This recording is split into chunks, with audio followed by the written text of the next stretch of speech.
'Tis 2:46 p.m. here on this May 2nd of 2022 here in Shelbina, Missouri. It's on the edge of being gloomy here, but not really.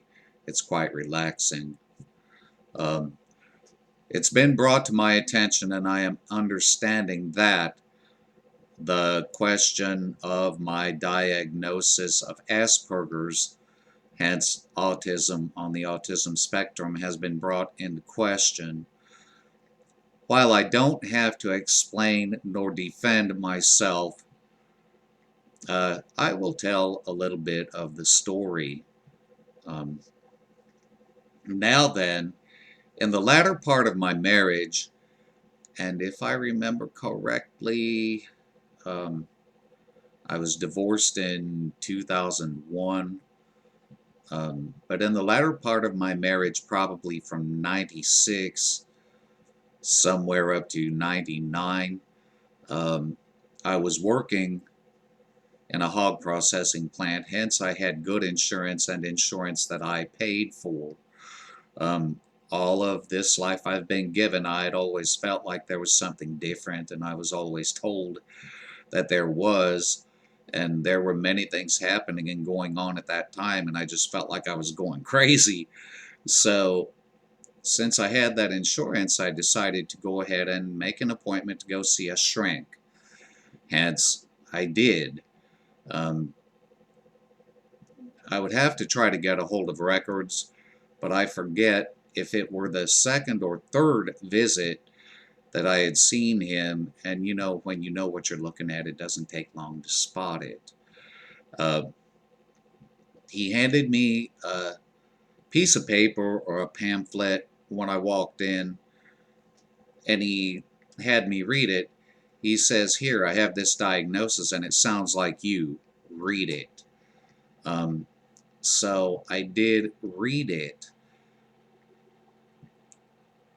So much on that paper fit me that it wasn't even stupid funny. And since then, I have, let me see, The Complete Guide to Asperger's Syndrome, or is it? Yes, syndrome. Sometimes it's a syndrome, sometimes it's a disorder, and that's stupid and confusing, but nonetheless, by Tony Atwood. So I've done some study since then also, probably since 2013. I actually did a little study on my own. Pardon me. So then, anyway, in the late 90s, I was diagnosed. Um, at which point, the doctor had a medicine that would help me, of course. And I had good insurance too. So he started me on dosages of Zyprexa. It was a wonderful drug until it started killing people. It was a good drug, wasn't it? Nonetheless, during that time, this is how I know that medications, pharmakeia, will make you not care about anything, even those things that are important. So during that time, it was a little less than a month, and as far as I can guess, that I went from my normal carrying weight that I had had since I was grown, since I was fully matured physically, of 130 pounds, I ballooned up to 220 pounds. My eating habits didn't change. The only thing that changed was the drug. Um, and that extra weight from the high 190 something through 220 I carried until the Lord saved me and brought me off of the medications, period. Um, but back again, during that time, I was working a good job, a decent paying job. We were being paid what fry babies at McDonald's get now, but in the late 90s, that was good pay. And it took more than flipping a fry and getting it wrong to do it. Um, so one day at work anyway, after a bit on the Zyprexa, I got frustrated and I just didn't care anymore, so I walked out. Um, I didn't go back. Being the idiot that I was, I never really told my wife, but of course she was bound to figure it out. 2 plus 2 don't equal 36. Um, Also, through that, I guess I just got frustrated. My give a care was broke. It was just broken. And I forget, for whatever reasons, I just started thinking that it was hopeless.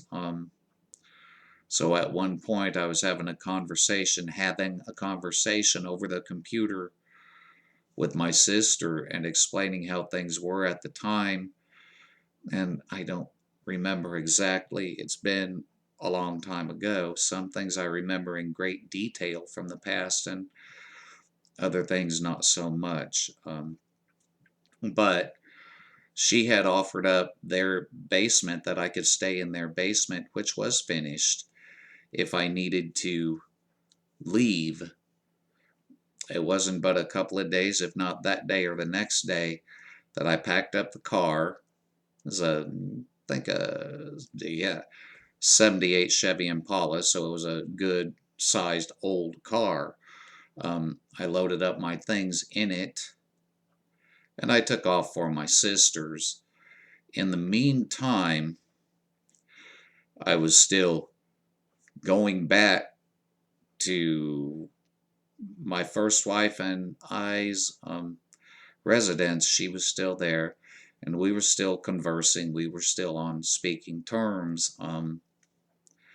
Now then, throughout this time period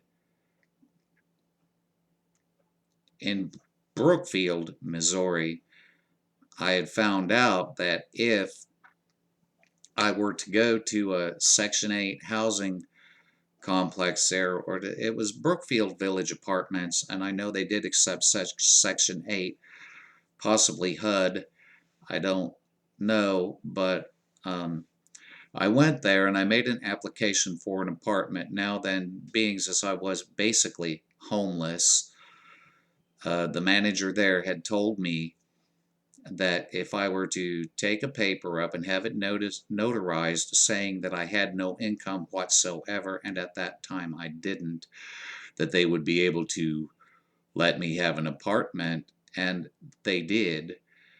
Um,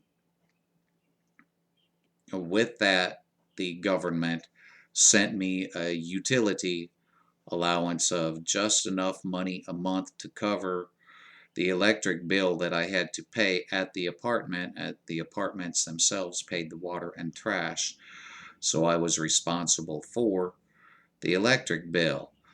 Um, so anyway, I think I skipped this. While I was at that psychiatrist Schrank's doctor's office, the diagnosis that he had handed me on paper was Asperger's. And as I'd said, it fit like a glove. I don't know if I was clear on that or not. I don't remember. Now back to Brookfield. Um, at that time, I had met somebody and I went to reside with them. I had nothing. I had nothing. Um, as I said, a monthly utility allowance that covered the utilities. I guess I can't say I really had nothing, because an apartment was provided for me that I did not have to pay for. I couldn't. In the meantime,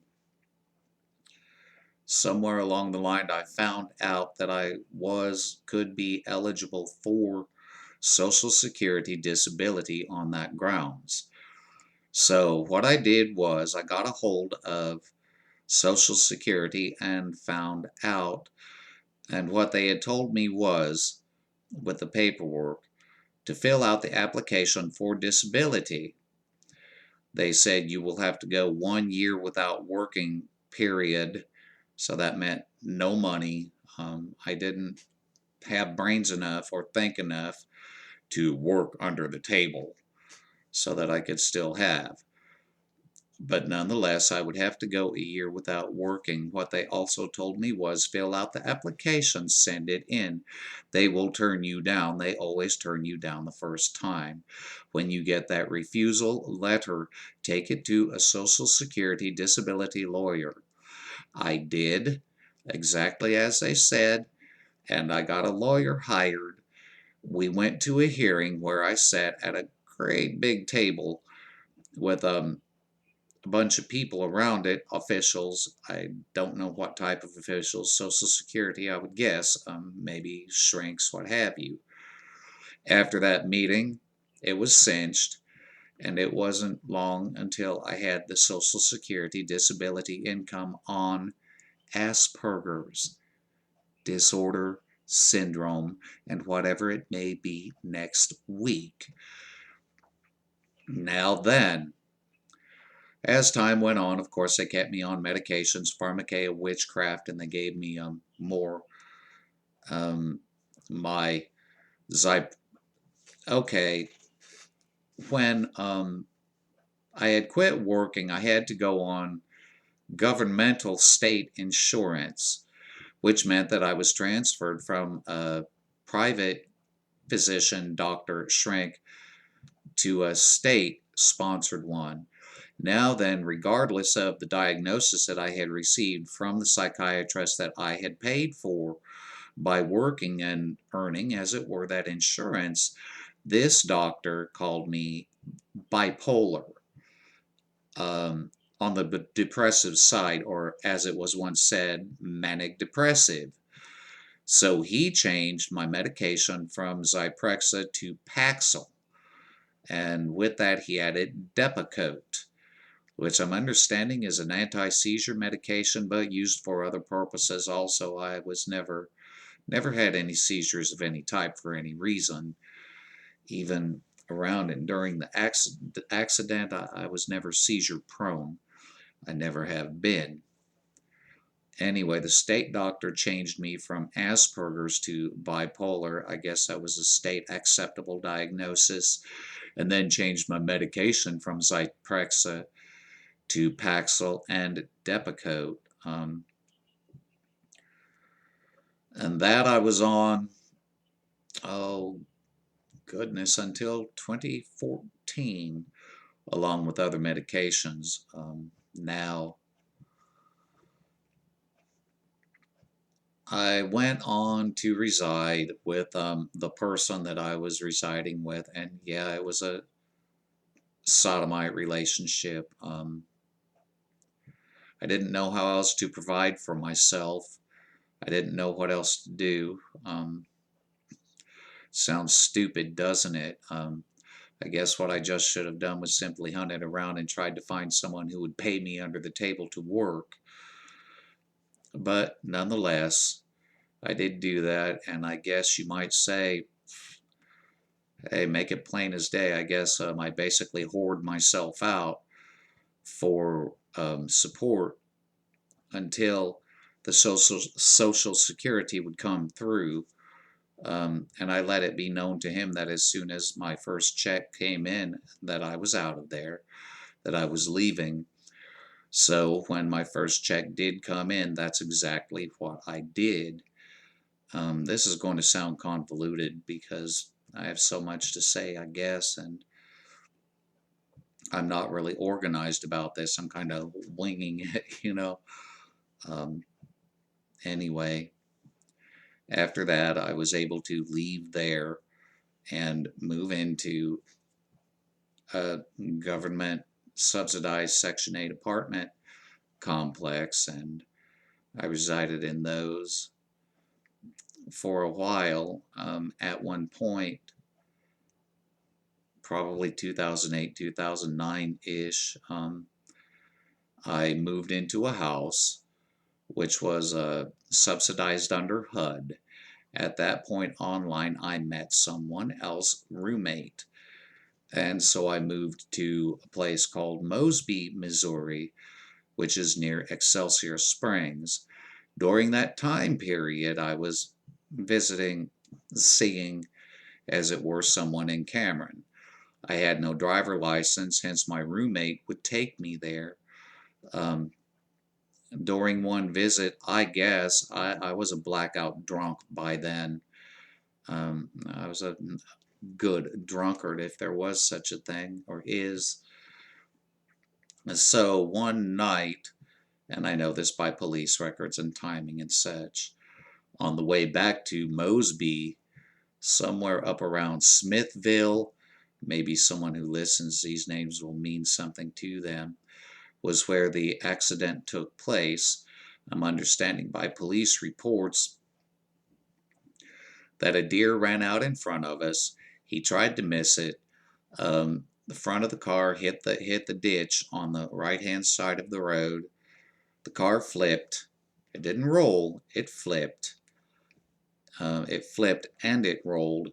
And we wound up passenger side down. I was on the passenger side, up against a tree and a telephone pole. The telephone pole was cracked, broken, and by the time they got there, my brain was bleeding. I had an artery ripped, and since we were topside up against the telephone pole and the tree, passenger side down, the driver was on top of me. They had to get him off of me in order to get me out of the car, and I believe there may have been some cutting involved of the vehicle. I don't remember, but from the description of the accident, I would say so, because we flipped more than once. It rolled more than once until we landed at the tree. Hence, pardon me, dry throat today. They took him, the driver, my roommate, to a hospital in a city called Liberty, Missouri, and kept him there. Now then, at Liberty, Missouri, which was the closest to the accident, they weren't equipped to deal with the extent of the injuries that I had from the accident, so they moved me on to a bigger hospital in Kansas City, Missouri. I have this documented on paper. I don't have it in front of me. Hence began, um, let's see, among other things, the right side of my pelvis was crushed. Several vertebrae from the bottom of my skull to the top of my pelvis were fractured. They had told my mother that the bone above my pelvis was broken. Um, I had severe brain trauma. Yeah, we flipped and rolled, and I had my seatbelt on. The driver didn't. He never wore a seatbelt anyway. He would just drape it over him for looks. From that point, went through a few hospitals, went through a couple of nursing homes, uh, and then July, the last week of July of 2011, I went and I signed a lease and I made the payment to rent a house. I was released from the nursing home. The first week of August, I believe it was, I moved back into that house. At that time, my mother was handling my disability check for me, and so she was very responsible with the money and with the parts that the nursing home didn't take. Um, so by that time, I moved into the house. She had gotten me a cat from the shelter that I had chosen on a visit there, during a weekend visit from the nursing home to her apartment. And she took the bit of money, she used it, and she bought me a Dell computer desktop. She bought me a 40-inch television, plasma flat screen, which I'm using for a monitor right now, and a stand to put it on. And she saw that I had the basic furniture that I would need and some of the basics to set up housekeeping and to reside in a house on my own. So I was grateful for that. Um, And to go on from there, come 2013, April 8th of 2013, isn't it funny how I remember the exact date that I paid my first month's rent at this house in Brookfield, Missouri, but other things I don't remember so well. Um, anyway, April 8th of 20, hmm, trying to think, 2013, that was it, because I rented 2 houses in Trenton. I stayed out since I was on a HUD lease. They make you sign a lease. I lived out my lease there. Um, so April 8th of 2013, I rent this house in Brookfield, Missouri, and I was there for 5 years. Um, the end of 2013, I missed some Social Security paperwork somehow. And I was not in good shape, and I don't know that I should have been necessarily living on my own, but I did okay. So since I missed that end of the year paperwork in 2013, come 2014, the first part, I lost my disability payments. Now then, there was a worker from North Central Missouri Mental Health there that worked with me. We took me through the process. We got me re-diagnosed by a doctor in Chillicothe, Missouri from do do do do do do do do do do. Okay, I don't have that paper in front of me, but anyway, I was re-diagnosed in 2014. Hence, the end of August or the beginning of September, I regained my disability payments started coming again. So not only have I been diagnosed, I've been diagnosed twice, thank you. Um, and the second time, I know for sure, was Asperger's. The first time may have been the bipolar because the Social Security determination may have come through the state doctor. I'm not sure. I'm working on getting paperwork for that together right now. I have just called the Social Security office not too awfully long ago, not more than a couple of hours ago, and I have paperwork coming in the mail, they said, and they said that they put things in code, so I may have to look up the code also to determine. However, um, my second diagnosis, which was done by a Dr. Samuel Prelo Jr., was indeed on Asperger's. Um, I've tried to get a hold of their office today. For some reason, the phone call won't go through. I will work on getting paper certification, proof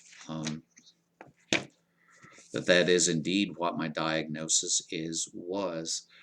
Now then, I had another dear sister tell me that in just watching my videos, the videos that I do that the Lord hath me to do, that it's obvious to her.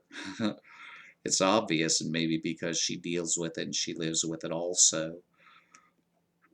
But at this point, in trying to make a long story a little shorter, I didn't make it short. Um, that is it, basically in a nutshell, or a little more. Um, it is an official diagnosis. It's a diagnosis that I got in the late 90s and was reaffirmed in 2014. Now then, for a little bit, if anybody remembers or knows, if anybody knows the ins and outs of Asperger's or even a bit about it, as a child, from my earliest recollections, and I have valid, verifiable memories from 1970, and I was born in 68.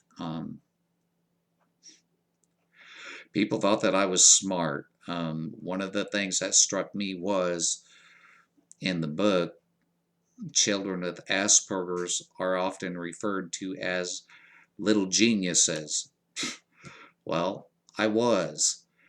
I spoke early, I spoke well, I spoke complex words in complete sentences, and didn't goo goo gaga doo doo da da.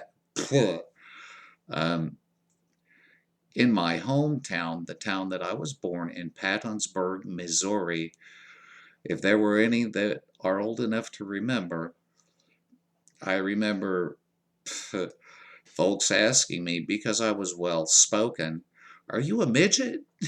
Are you a midget?" Because evidently I just astounded them. Um, People expected great things of me, had great expectations for me. But then there are the complications of this syndrome or disorder also. And nobody knew. At that time, who knew? I was just some smart, weird little kid, I guess. Um, but the signs and memory, yes, it developed early. It developed well. What I was well known for in my hometown before the age of 5, I know for sure, was that I knew every car that was out there. My sister in Christ, my Aunt Jerry Lynn, who is now dead, she could testify to that, as could my Aunt Connie, as could probably anyone who remembers me as a child from that time period. And I wasn't able to read, I could not read, but I could recognize detail. And that told me the difference between the things, and I learned quickly. I remember sitting on my mother's lap as a little boy, and it was before school age, and I couldn't read. But I remember sitting on her lap, and for those of you who do remember, once upon about 4,500 years ago, Ty, they used to make these little vinyl records called 45s, and my mother had an extensive collection. I was able to sit upon her lap with a stack of 45s and tell her who the artist was by the look of the label, seeing detail, recognizing the detail of the 45 labels, that's obvious. Um, but, and not to do this, I was also able to tell her the difference between a Mamas and Papas and a Three Dog Night, which were both on the Dunhill label at the time, and quite a few others. If it was in pop, the category of pop music, generally my mother liked it, and she would have the 45. I remember many different record labels. I spoke early, I spoke well, I spoke big words. My memory was good, I recognized detail. um, I was called a little genius, as The Complete Guide to Asperger's Syndrome by Tony Atwood would tell.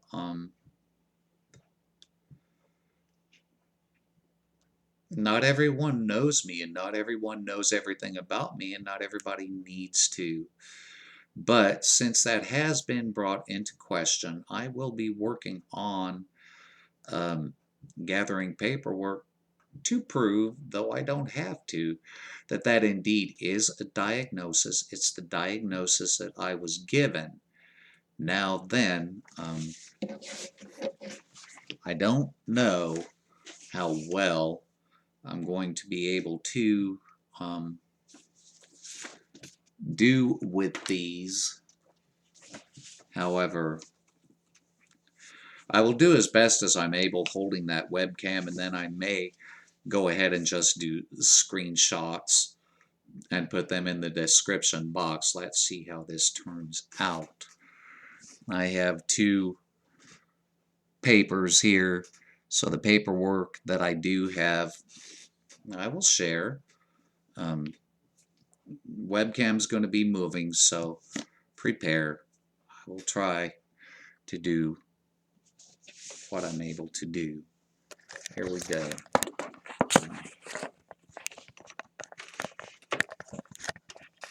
And this, and if you want, you can screenshot it and read it for yourself.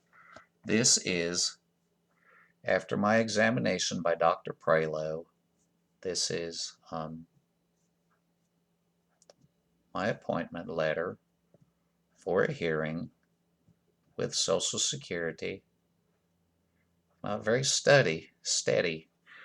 And then after that, this is, I'm probably going to regret not covering up my case number and such. I'm trying to get this as best as I'm able. The old man's a little shaky, but this is the letter stating that my disability didn't end.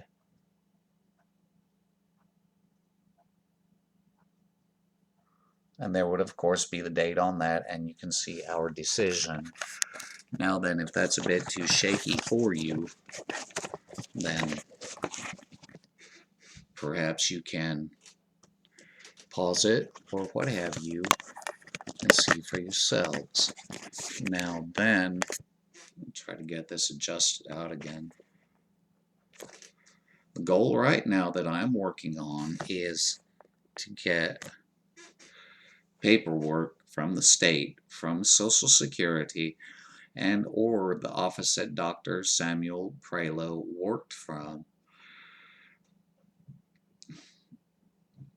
simply to show and to say, I can prove what I say.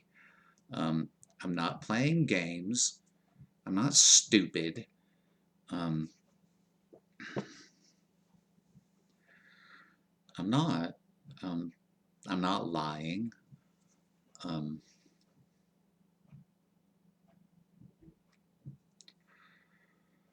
They say that people with Asperger's generally have high IQs. I don't know, okay. But what I will also say and include is that, think, last IQ test I had, I was around 15, 16 years old. Is this good, bad, high, low, ugly, or indifferent? I don't know. But I do remember at that time that my IQ was rated at 136. They said it was a bright average. Okay, I don't know, because I always felt stupid anyway. I don't know. I don't know. Good, bad, ugly. I don't know. I know that there was an actress that it was said had an IQ of 176.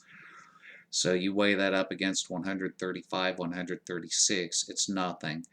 But bearing in mind also that I was either 15 or 16 years old, that's been years ago. I never lived up to any potential that I had anyway.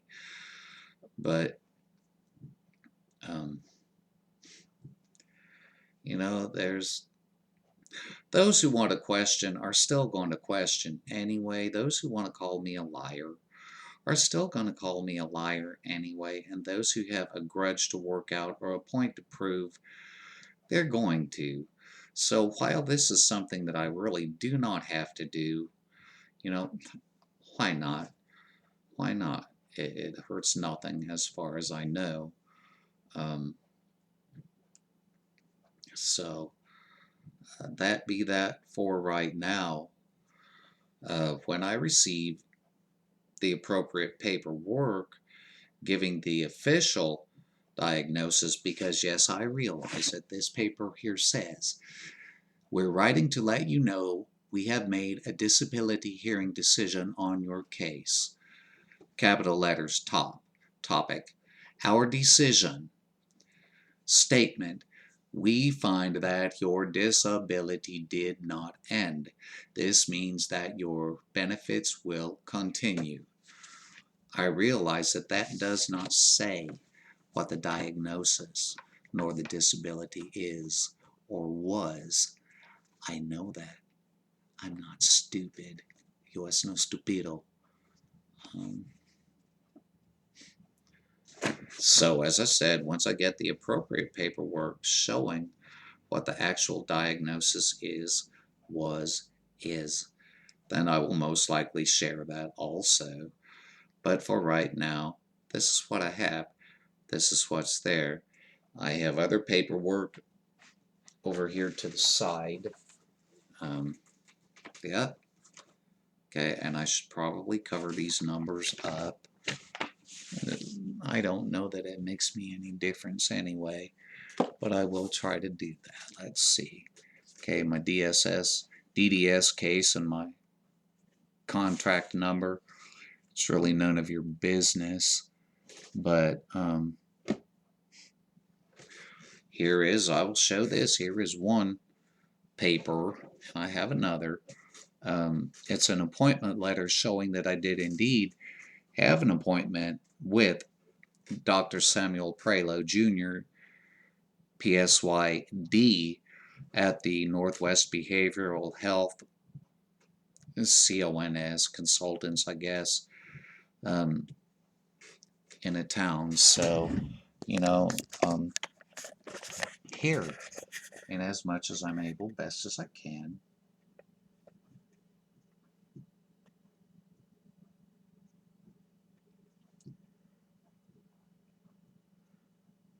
Here it is. I mean, a little shaky. You know,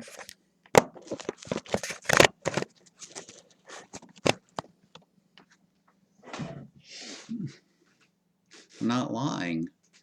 Now then, for this little trollop, Lord help her, who has brought all of this into question,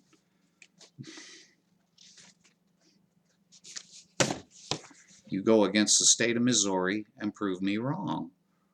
Or please shut your mouth. Grind your axe somewhere else.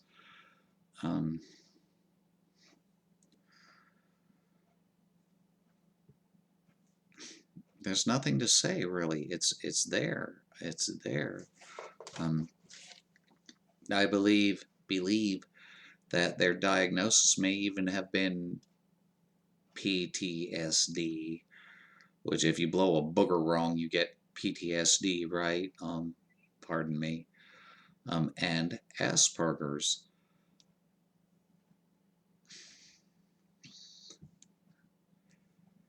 The only thing I can do now, the only other thing I can do now is wait for the state paperwork and or paperwork from that doctor that diagnosed me the second time and share it.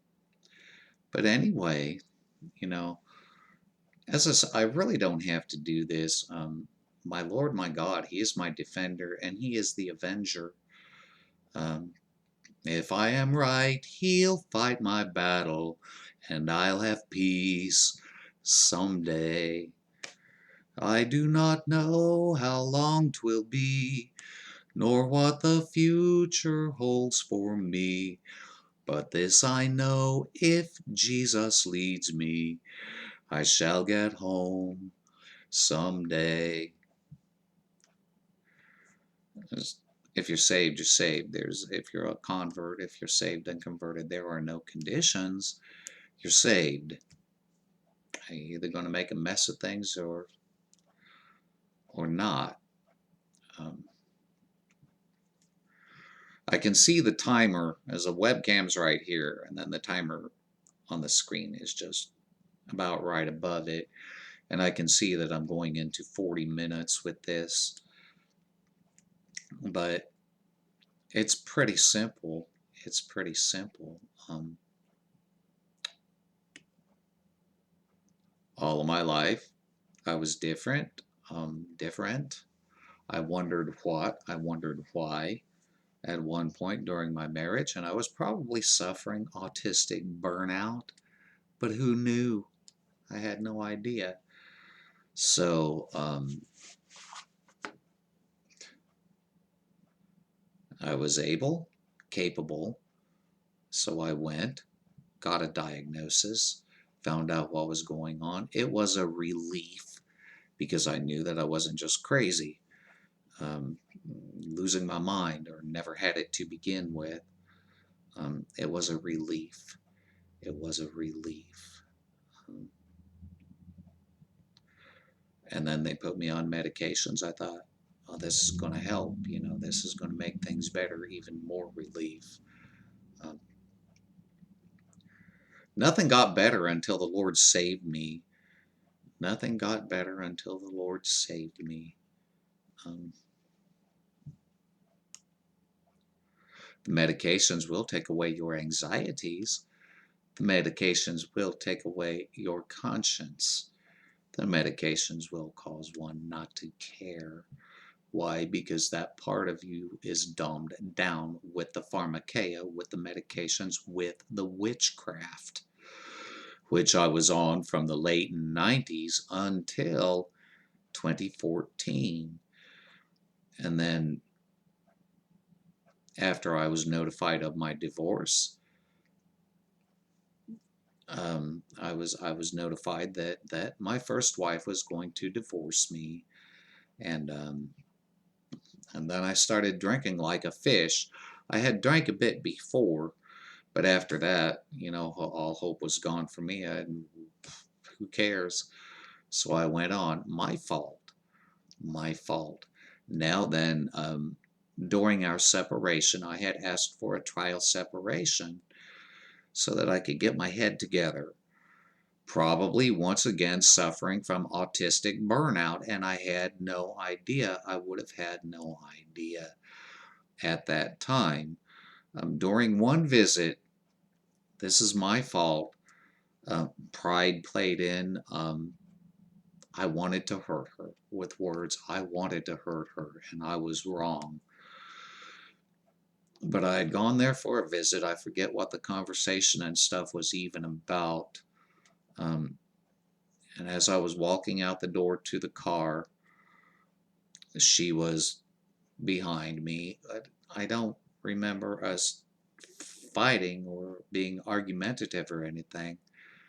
I don't remember exactly, but I do remember on my way to the car, and I'm going to say it just like I said it then, except for maybe the tonality. As my words were, I wish to God I had never married you.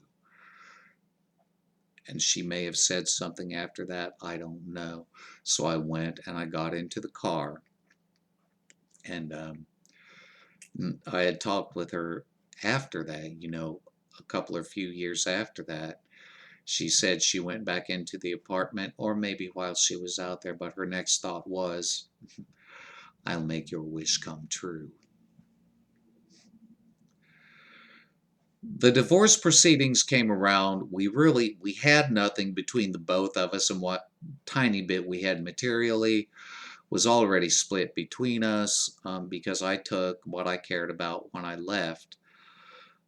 So I had no job, I had no money, period. I couldn't have a lawyer, I couldn't afford one.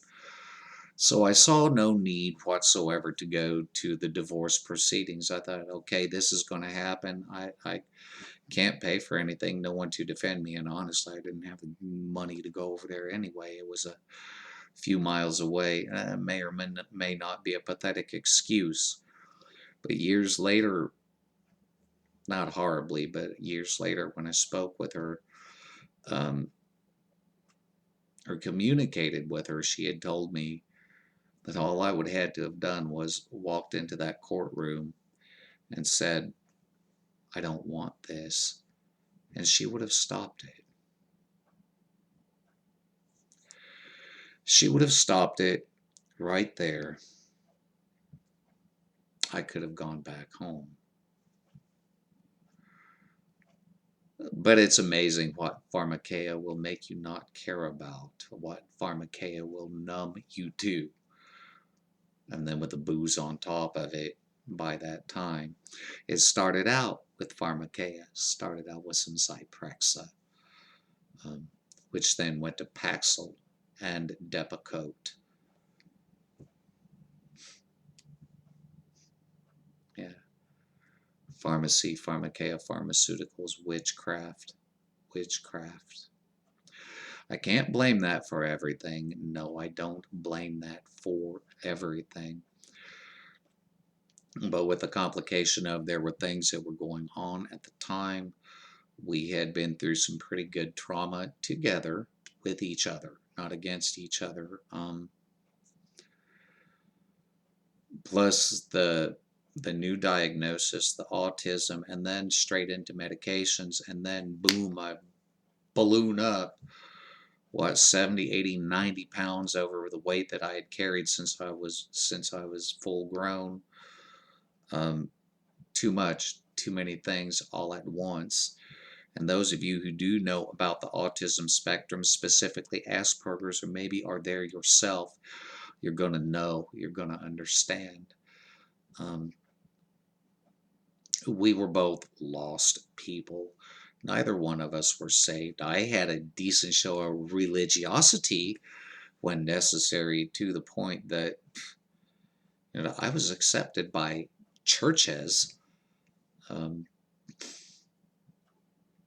I could talk a good talk and I could play a good game, as do maybe about 90% of those who claim it. They are indeed Christians. Yes, they are. Um, and those Christians are false converts. Look for the proof. I once had somebody ask me, long about 2019 or 2020, I think, after I'd actually been saved. I had made a profession and had said the sinner's prayer and was baptized around 1980, so I was saved then. But I had someone ask me,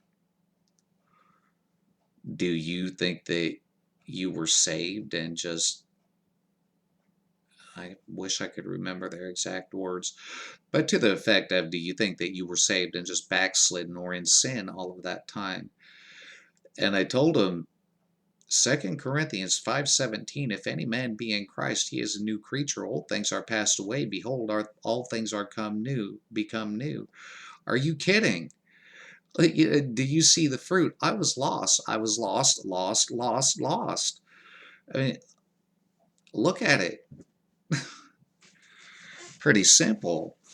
But I could go to church on Sundays, go to church, and Sunday nights and Wednesdays when I chose to. Um, I could talk a good game. I could fit in, and I could suit the social club quite well, but don't go home with me. Um, and I knew enough about the Bible that I could float along. Um, I was an actor. And we with Asperger's, or myself, I find for me with this high functioning autism, that a lot of the time I am well scripted.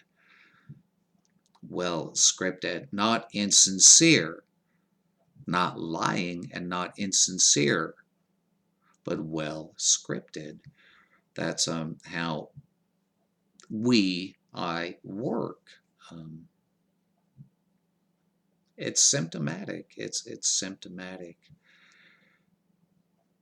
While I can at times be free flowing, there are other times in a lot of things that I am just scripted in.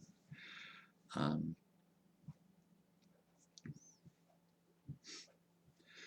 course, after 54 years, Lord willing, be 55, um, that's the way it is. I don't know if I'm going to put this out right now at this time, this day. I may not. But, maybe the Lord will use it. Maybe I've said something that will help somebody or get somebody to think or what have you. It's going on 50 minutes now, 49 and a half over. Well, for the moment, I'm going to go ahead and end this video. Then I will listen to it. Then if I think, or if the Lord leads, then I will upload it to YouTube, listen to it again, publish it, and watch it again to see if there is anything technical that is just bad. Um, for right now, I will sign off. For those of you that listen, may the Lord bless you either way, in whichever way He sees fit. If you be a convert, saved, may He bless you according to your need, according to whatever He sees fit. Um, whether it be encouragement, conviction, chastisement, what have you. And once again, if you are lost, may He break you, stomp you, grind you to powder, so that you will come to that state where you will go to Him and you will be in that heart, that spirit of where He will accept you. Because you can accept Jesus all day long.